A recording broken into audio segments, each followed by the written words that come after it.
8 horas da manhã, bom dia, no ar o Jornal Gente, pela Rádio Bandeirantes, pelo canal Band News TV, nesta quinta-feira, dia de chegada de frente fria no sul do Brasil, que já se aproxima também do sudeste. Hoje, dia 29 de junho de 2023, os destaques do Jornal Gente, pela Rádio Bandeirantes e pelo canal Band News TV. Ontem aconteceu a divulgação de dados parciais do censo do IBGE, com atraso por causa da pandemia, portanto, a base de comparação que nós tínhamos era a base de 2010. E aí agora nós temos os dados de 2023, com várias surpresas. A primeira delas é a seguinte: houve um crescimento populacional no Brasil bem menor do que era estimado, de apenas 0,5%. É o menor registrado nos últimos 150 anos. O Brasil tem, oficialmente, segundo o censo, 203 milhões de habitantes,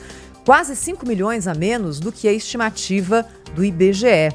O ritmo de crescimento da população no Brasil vem caindo desde a década de 70 por causa da queda da taxa de natalidade. As mulheres, os casais, querem ter menos filhos neste momento. E aí, isso faz com que o envelhecimento da população aconteça de forma mais acelerada. Há também um dado muito interessante sobre concentração da população no país. A região sudeste tem 84 milhões e 800 mil habitantes, 41,8% da população do país está concentrada no sudeste. São Paulo segue sendo o estado mais populoso, com 44 milhões de habitantes. E em 2002, olha que dado interessante esse aqui também revelado pelo censo, havia 90 milhões de domicílios no país, um aumento de 34% em relação ao censo de 2010.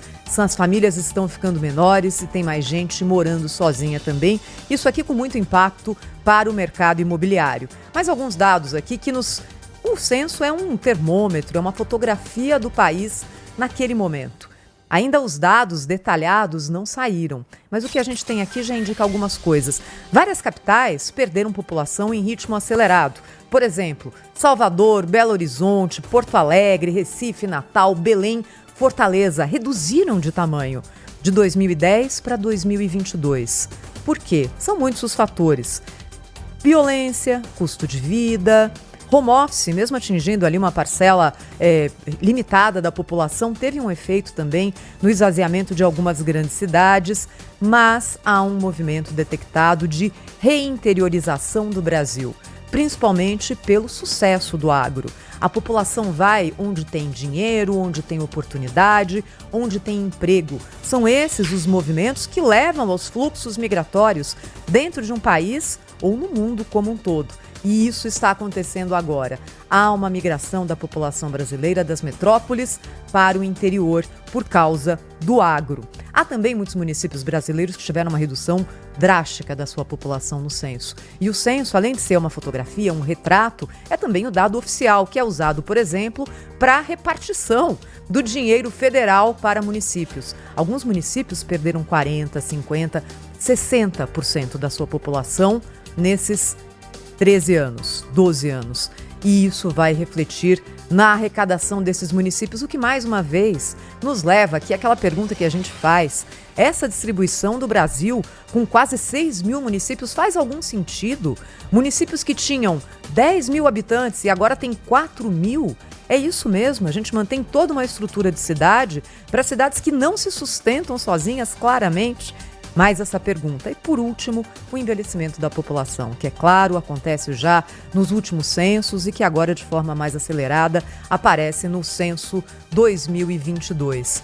E a pergunta que também fica é: nós, Brasil, como país, estamos nos preparando para uma população mais idosa, para uma população que vai depender mais do Estado, mais da assistência social, e com a camada da população jovem contribuindo menos, serão menos pessoas para sustentar um sistema de assistência social que terá uma demanda maior. Isso já acontece gradualmente e, em algum momento, dizem os especialistas, em 2050, a pirâmide do Brasil vai se inverter com mais idosos do que jovens. É isso que mostra o censo 2022, nesses dados preliminares que foram divulgados ontem pelo IBGE. Nós vamos agora a Brasília, 8 horas 5 minutinhos, Cláudio.